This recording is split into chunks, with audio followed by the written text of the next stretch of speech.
परीक्षित जी महाराज सुखदेव जी ने प्रश्न करया है कि महाराज जाका जीवन में अब 7 दिन बचा है, मृत्यु का द्वार पर है, बे जीव ने काई करनी चाहे।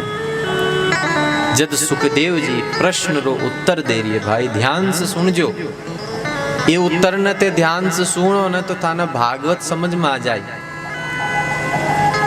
क्योंकि परीक्षित महाराज ही मृत्यु का द्वार पर नहीं है। आप मत समझो कि वो प्रश्न परीक्षित जी महाराज खुद के लिए पूछा, नहीं। परीक्षित जी महाराज को तो कल्याण निश्चित है, कल्याण हो ही हो। परीक्षित जी महाराज ने तो चिंता पूरा संसार रही है, क्योंकि संसार में हर जीव मृत्यु के द्वार पर है। तो प्रश्न अपने लिए है, तो जो मृत्यु का द्वार पर है, जी की मृत्यु आबाड़ी है, बिना कहीं काम करनी चाहे, वो परीक्षित जी महाराज रो प्रश्न है। और अब सुखदेव जी महाराज उत्तर दे। सुखदेव जी महाराज के लिए कहे, परीक्षित तस्मात् भारत सर्वात्मा, मैं आऊँ कल, पधारी।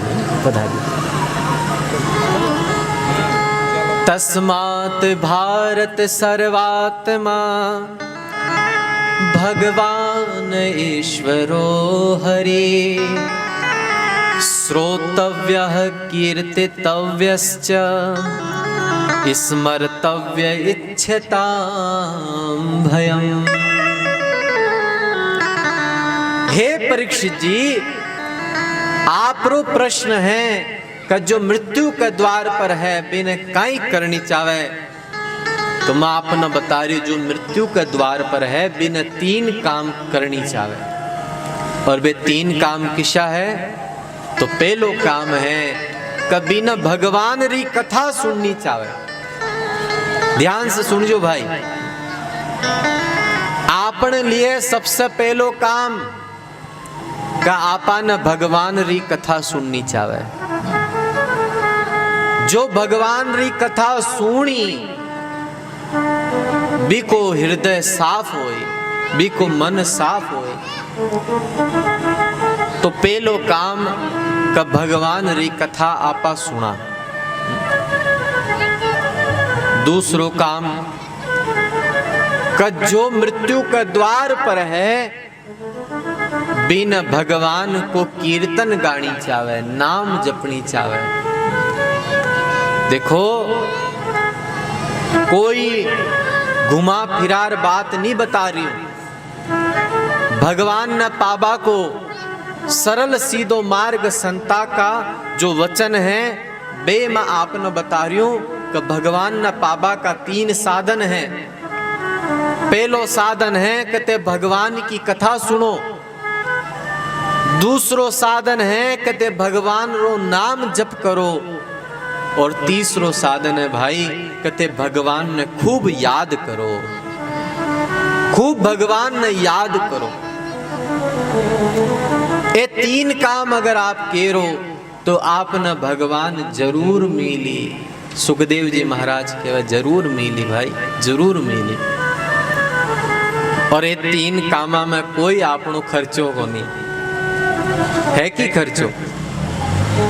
कथा सुनबा में कोई खर्चो नहीं है। कथा का आयोजन आड़ा अपनो तन मन धन खर्च कर कथा को आयोजन रखिया, इतनी सुंदर व्यवस्था करी आपा ने, तो आर बैठ के कथा सुननी है। ये 2 कान जो भगवान आपा ने दिया है ना, ये 2 कान भगवान आपा ने इसलिए दिया ताकि ये काना सु आपा भगवान री कथा सुन सका। तो एक काना सु आपा भगवान री कथा सुना तो आपनो कल्याण निश्चित है। इस जीव से आपा भगवान रो नाम बोला तो भाई आ जीव धन्य है। और अपना मन में आपा भगवान ने याद केरा तो आपनो जीवन धन्य है।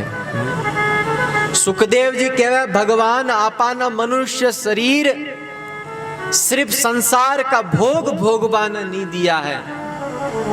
सुखदेव जी महाराज कह रही है निद्रया हीयते नक्तम व्यवायेन च वावयः दिवाचार्थे हया राजन कुटुंब भरणेन वा।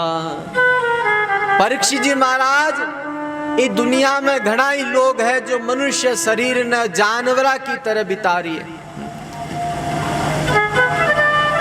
रात का समय सो जाई, दिन का समय काम धंधो केरी, परिवार न पाली पोसी और न कोई सत्संग में जानी, न कोई कथा सुननी, न कोई मंदिर में जानी, न कोई संता का करना बैठनी, न रामायण को ज्ञान, न गीता को ज्ञान।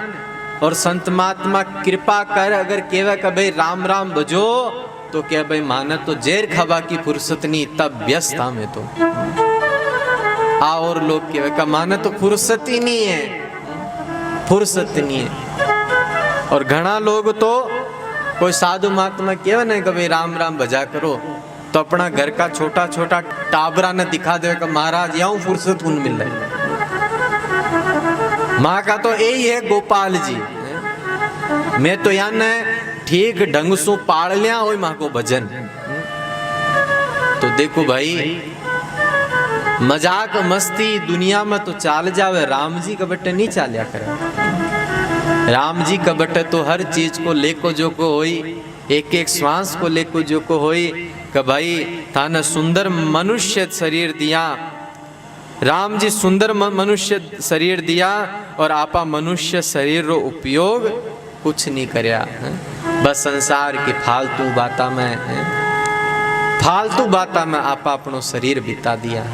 घना ही लोग वह फालतू बाता करे, आस पड़ोस की बुराई करे और बुराई करता करता जब थाक जाए, जब केवल जाबा देना अपनों कही है, जब पूरी बात खत्म हो जाए होवा जद के जाबा दे आपनो कही।